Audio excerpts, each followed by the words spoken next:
Yo, YouTube KPS guy here. Okay, so it's dark, and it's dark on purpose. I haven't done a video in the dark in a long time, so for the people who are just now viewing my videos for the first time, they've never, well, they possibly have never seen my room in the dark. Um, Here's the lights. I still have the lights, you guys. Down there to the bottom right is the Yamaha. Xbox is right above it. Center channel, you can't see because it's really dark. Oppo is right next to it. Down there is the Emotiva amp and the TV. Lights are just chilling in the back. I don't want to show too much because the wires are terrible in here. But this video is going to be extra quick. I just wanted to address something. I had a comment. A guy asked me to talk about the Emotiva amp and wanted me to do an A/B switching to hear the difference between having your power source be directly from the receiver opposed to having your power source from external components. And I did the A/B testing before I made this video, and I'm not going to do the A/B testing in a video. And the reason why I'm not going to is because the Yamaha is so efficient with power. It's actually very good. Very good. It's so good that you can't tell the difference between the two when it's on the video. In person, there's a big difference, and I'll tell you the difference right now, and you just have to trust my word. So the difference between the Yamaha, the power coming from the Yamaha, and then the power coming straight from the Emotiva is bass response. That's the first thing you're gonna notice. The bass is much tighter. It's louder. It's clearer. Um, these speakers that I have here, maybe I should turn on the light. Let me just turn on this lamp real quick. This lamp's really cool. You just click it with your foot. I love it.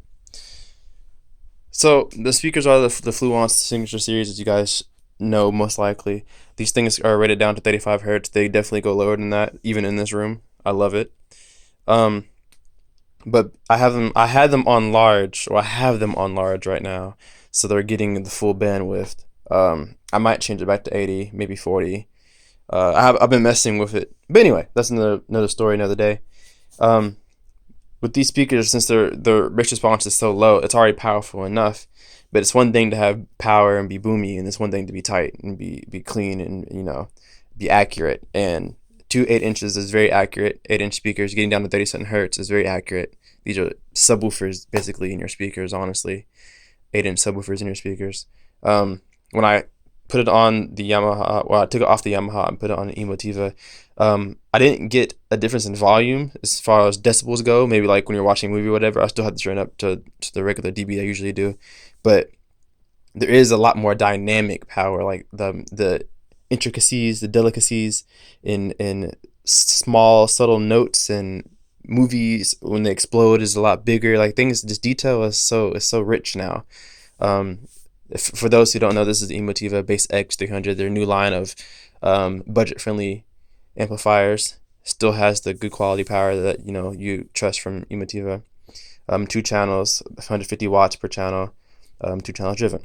So I have my two fronts to that. It really helps with control when you turn it up to the loud end. The power in the high decibel range is when that makes a difference opposed to that. Um, everyday listening to the Yamaha. I watch YouTube a lot, movies a lot, games a lot. Every now and then I listen to some music.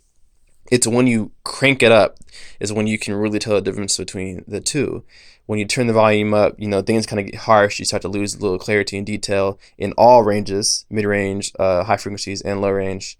But when you put it on to the Emotiva and you turn it to that same decibel level, that's when you realize that you're using an external component. And that's where you really get your benefit from as far as the Yamaha goes. Now, you might get a lot more bang for your buck depending on what range receiver you're getting. Now, every lineup, Onkyo, Denon, Marantz, your high range, what am I looking for? What's the word I'm looking for? Your flagship. There you go. Your flagship receivers, you're going to get a lot of power out of those. So it's not gonna be as big of a jump from one to another as it would maybe like a Pioneer VSX 10, 20, I don't know what they're at anymore. Just your entry lineups, your mid-range lineups, you put an external amp to it, you're gonna get a lot more power out of it. You're gonna really hear and feel the difference. When you get to something high end, the changes become more definite.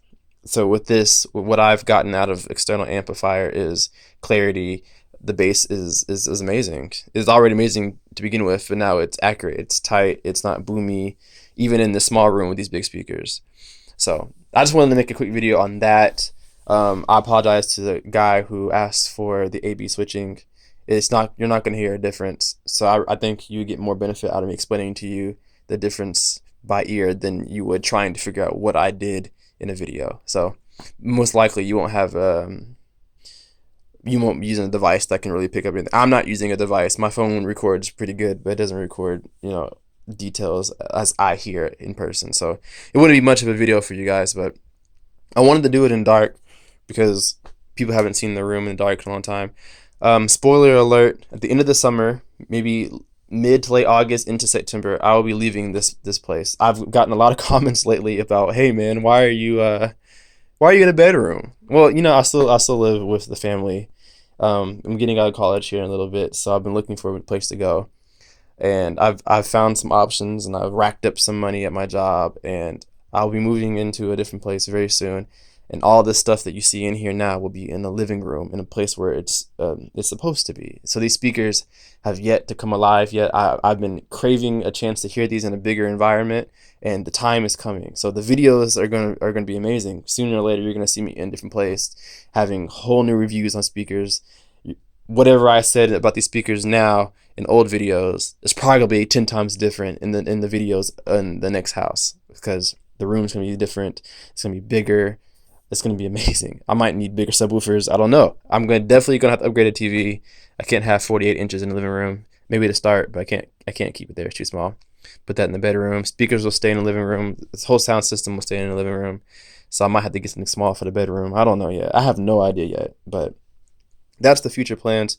Stay tuned for another video after this. I'm gonna talk about Atmos one more time. I want to explain to you guys the difference, or maybe not the difference, maybe the good and the bad of height speakers versus in-ceiling speakers. I've already said in other videos, I believe, don't go with the speakers that sit on top of the fronts and the rears and they fire up to the ceiling and then come back to you.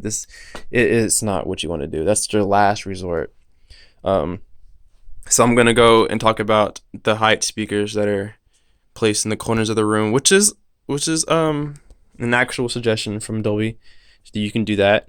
If you're using 5.2.2 or 7.2.2, you're allowed to put them above. This is the surround left speaker. If you put it directly above the surround left and the surround right, that is your second option, as opposed to putting on the ceiling right above the listening position. So I'm going to talk about that. So if you guys want to do that option where you kind of just have them hanging on the wall or sitting on the wall in my case, then I want you guys to know that's absolutely acceptable. It sounds amazing. Of course, you're not going to be in ceiling. In ceiling is the way to go. That's how it was intended. But this is definitely a good option. So stay tuned for other videos, and things should be exciting from here on out. So K-Pace Guy out.